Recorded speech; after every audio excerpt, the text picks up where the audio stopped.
ce nouveau vlog? Non mais arrête, Frédérica, il faut faire la vraie introduction. Bon, d'accord. Bienvenido dans ce nouveau vlog d'entraînement pour l'Embrunman, enfin le half de l'Embrunman, mon tout premier half. Du coup aujourd'hui je vais vous emmener sur une journée d'entraînement spécifique pour cette course. Donc du coup actuellement on est en train de marcher 4 km pour aller jusqu'à la voiture parce que... Ça fait partie de l'entraînement. Voilà, c'est ça.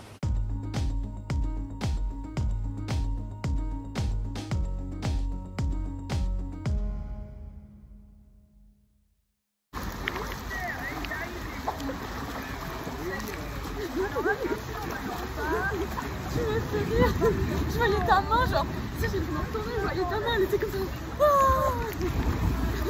j'ai raté un...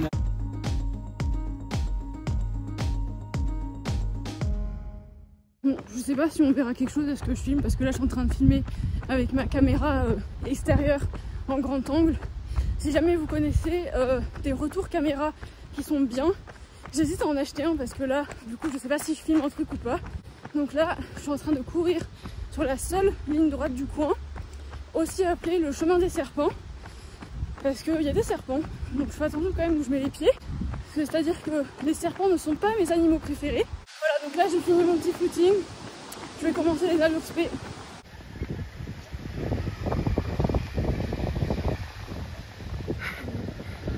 Tu pars au saisie, 8 km 4, 3h55. Non désolé, moi je fais que le col du Pré. Ah oui c'est vrai, il fait que le col du Pré, Frédérica. Reprise de natation faite. Frédérica, on dirait un menhir. Bon alors j'ai pris la décision de ne plus regarder mes chronos en natation jusqu'à la reprise en club. Et à m'écoute, ça fait environ 4 mois que je lui dis. C'est l'heure du repas, donc ça c'est mon assiette et ça c'est l'assiette de Frédérica. Il a des grandes tomates pour le repas. Il a déjà tout mangé. Regardez notre beau jardin. Du coup, on était en train de parler du plan de course pour l'Embrunman. Parce que du coup, je pense que je vais faire une série de vlogs. On est à J-4 de la course, donc je pense que je vais faire des vlogs tous les jours jusqu'à la course. Il faut savoir que la course, elle est à 6h du matin. Le départ est à 6h du matin. Sachant qu'il faut à peu près 45 minutes de route de l'endroit où on dort jusqu'au départ. Ça veut donc dire qu'il faut qu'on parte à 4h15 du matin. Donc ça veut dire qu'il faut que je me lève à 3h du matin. Parce que j'ai besoin de temps pour me préparer, etc. Donc, Frédérica, lui, il va se lever à 4h10 pour partir à 4h15. Moi j'y vais en pyjama. Donc du coup, 3h du matin, c'est clairement la nuit, sachant que là, depuis les vacances, je me lève à 9h30 en fait. Parce qu'on va en boîte de nuit tous les soirs. Exactement. Donc du coup, il faut que je commence à me mettre dans le rythme de me lever tôt. Donc du coup, j'ai décidé qu'à partir de demain, je vais me lever tôt. Donc demain, je vais me lever à 6h. Comme ça, dimanche, je me lève à 5h. Et lundi, je me lève à 4h. Dit-elle en pleurant. Et comme ça, mardi, je me lève à 3h. Oh, mon Dieu, mais je vais faire des siestes, hein, parce que sinon... Oh là là, ça va être dur, genre vraiment. Mais voilà, genre notez bien ça. J'ai dit que je le ferais, donc de toute façon, j'ai pas le choix, faut que je le fasse. Parce que si je continue à dormir jusqu'à 9h30 et que d'un coup, je me lève à 3h, ça va pas le faire en fait. J'avais rien à dire, tu peux. Ah oui, et du coup, tout à l'heure, j'essayais d'expliquer ça sur mon footing, mais en fait, c'était trop compliqué parce que courir avec un téléphone et une clé de voiture en même temps, c'est un peu compliqué. Quoique ça m'entraîne le jour de la course, je vais courir avec une flasque et un gel dans la main. Ce que j'essaie d'expliquer, c'est que cette course-là, ça va être avant tout une course plaisir. C'est une course que je fais pour moi. Je n'ai absolument aucun objectif chronométrique ni de classement, étant donné que c'est mon tout premier half et que j'ai pas choisi le half le plus facile. La préparation a été intermittente. C'est ça, la préparation a été intermittente parce que... Intermittente. Interminente, elle se termine jamais. Elle finit jamais la prépa. Donc oui, je disais la prépa... Il y a le coach qui appelle à 8h du matin. Tiens, on va rajouter des entraînements. Ouais, je disais, donc la prépa, elle a été un peu fractionnée parce que j'ai eu une santé en carton depuis juin. Et je suis tombée avec mon nouveau vélo, d'ailleurs je vous le montrerai. Et je suis tombée 2 fois et du coup ça m'a empêché de pouvoir aller me baigner parce que bah, j'avais des plaies et tout, donc je pouvais pas trop aller dans une piscine en fait. Des grosses plaies ouvertes. Voilà.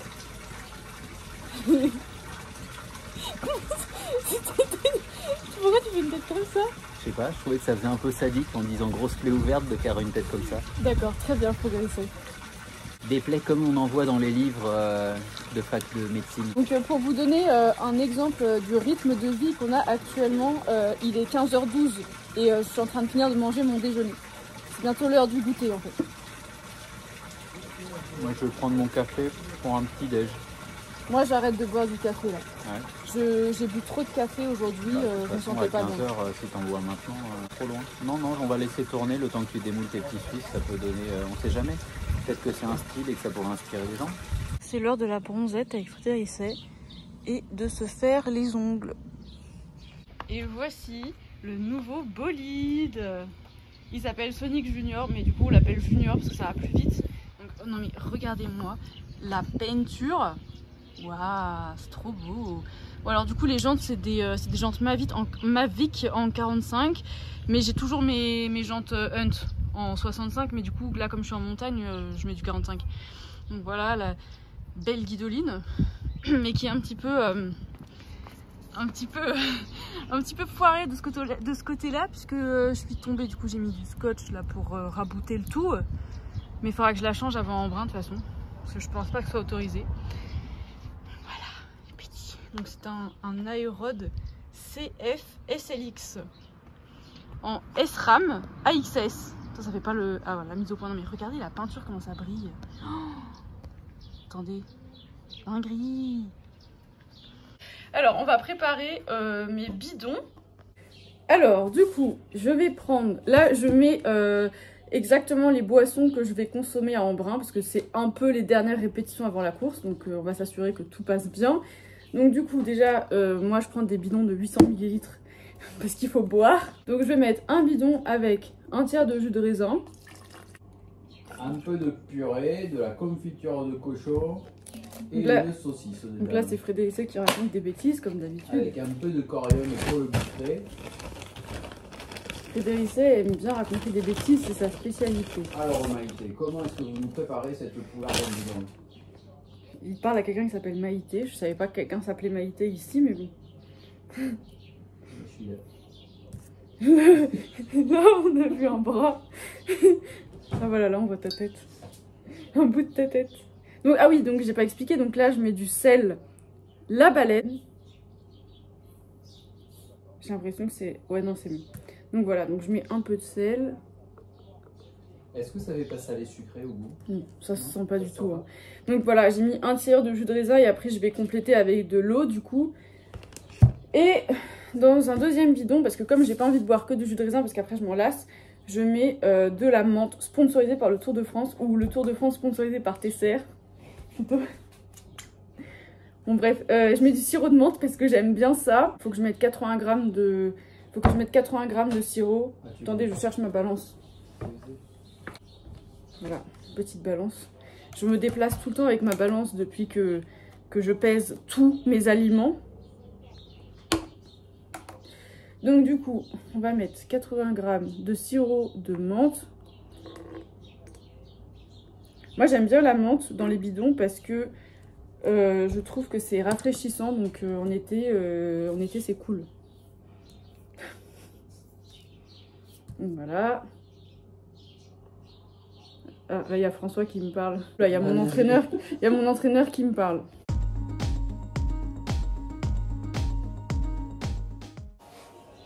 Je parais tout petit. Je suis là.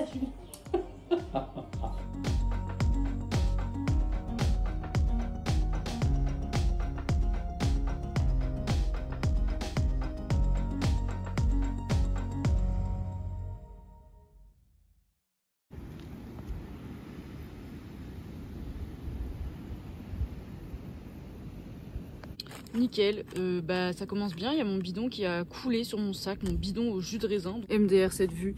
Donc du coup, on est à une semaine tout pile de l'Embrunman. Je suis en train de mettre mes ravitaux dans mon maillot. Je vais utiliser Je sais pas si on voit, voilà, cette boisson de l'effort, c'est très pratique parce que c'est dans un petit sachet, c'est la boisson longue distance de NutriPure et c'est très pratique parce que comme c'est dans un petit sachet, et ben je peux l'emporter dans mes poches de maillot derrière moi. Comme ça, quand je remplis mes bidons, et ben je peux mettre ce sachet dedans et ça me fournit un apport glucidique. Donc c'est pas mal parce que je pense que là j'en ai au moins pour 6 heures de vélo. Je crois que ça va être, c'est ma deuxième sortie la plus longue de ma vie avec autant de D+. Donc je sais pas trop combien de temps je vais mettre, je sais pas du tout à quelle allure je vais rouler et tout. Ce qui est sûr, c'est que je vais prendre mon temps pour manger. Donc du coup, je vais faire le Cormet de Roseland, Bourg-Saint-Maurice, Col de Liseran, Bourg-Saint-Maurice, Cormet de Roseland. Donc je fais un aller-retour, 134 km et 3005 ou 3006 de D+. Bah voilà, on va voir comment je m'en sors. Je vais essayer de filmer un peu tout ça. J'espère que j'aurai pris assez de nourriture. Et on espère aussi qu'il ne va pas pleuvoir parce que la semaine dernière, je suis allée au col du Petit Saint-Bernard en partant de Roseland et en fait j'avais pas forcément pensé à regarder la météo dans l'autre vallée et bah, du coup la météo c'était nimps, je me suis pris de la grêle, de l'orage, de la pluie, c'était horrible, genre alors pendant toute la sortie c'était comme ça alors qu'il y avait un grand soleil de ce côté là, donc comme quoi il faut vraiment regarder la météo entre les deux vallées. Mais cette fois j'ai bien regardé, j'ai l'impression que mon casque il est pas droit.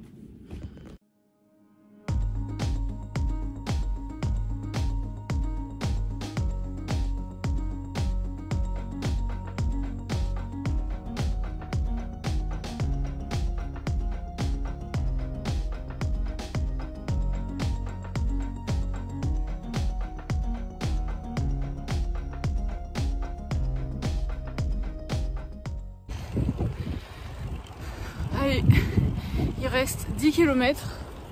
Il reste 10 km de montée au col de Liseran. C'est hyper beau. Je me régale. Bon, par contre, c'est dur hein, quand même.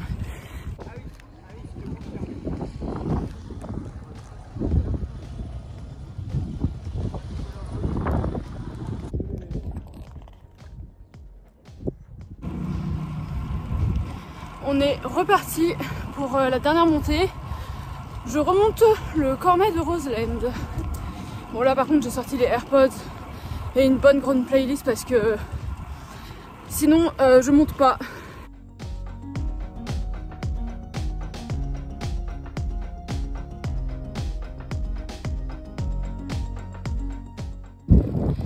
Dernier kilomètre.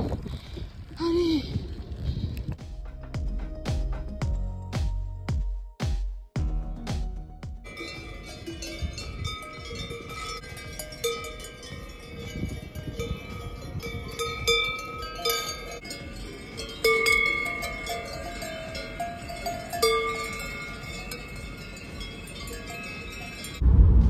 Ça y est, je l'ai fait.